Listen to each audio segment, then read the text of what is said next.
Janice? Yes, Doc. Wala pa si Mr. Beam? Wala pa pong lumalapit, Kanina pa ako Doc. nagte-text. Anong oras na? May OR ako mamaya eh. Nasaan ba yung taong yun? Ay, anong oras kaya? Nasaan kaya yung taong yun? Ay! Mr. Beam! Ikaw pala yan. Kanina ka pa ba dyan?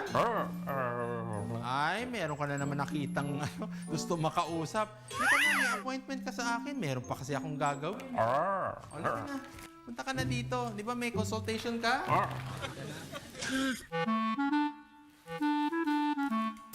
Ano yan? Ano yan tinatago mo sa akin, ha? Ikaw talaga.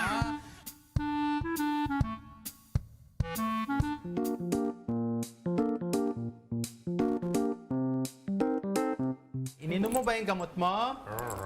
Totoo, ha? Promise, ha? Ngayon, titingnan ko yung dating chart mo kasi ang huling examination natin, di ba, may para tayong konting infection, di ba? Pero yung prostata mo okay naman. Okay, iniinom mo talaga yung gamot mo, ha? Oo. Ngayon, kasi pag may infection ka, natatakot tayo, baka magkaroon ka ng bato, kidney stone. Alam mo yan. Okay. Now, yung mga binabawal natin, ang una-una kasi, ayan, soft drinks. Pwedeng soft drinks, kailangan tubig. Ha? Tapos, ano pa yung mga hindi pwede? Mga junk food. Ano yung kinakain mo? Tingnan mo, yung mga bawal. Hindi pwede ring junk food. Okay? Fatty food, matataba. Hindi pwede, ha?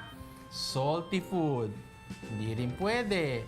Lahat yan kasi pwede tayong magkaroon ng kidney stone. Tapos, yung ginamot natin ng infection, pwedeng hindi gumaling, pwedeng tayong magkaroon ng recurrent infection or resistant strain.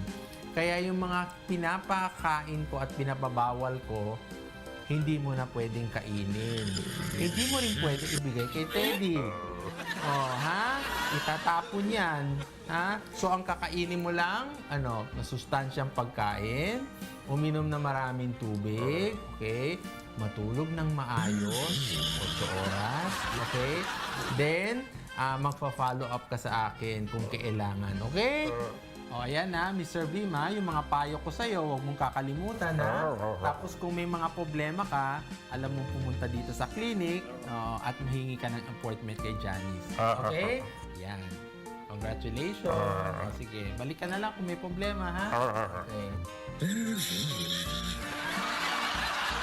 Nakalimutan mo si Teddy. Yan.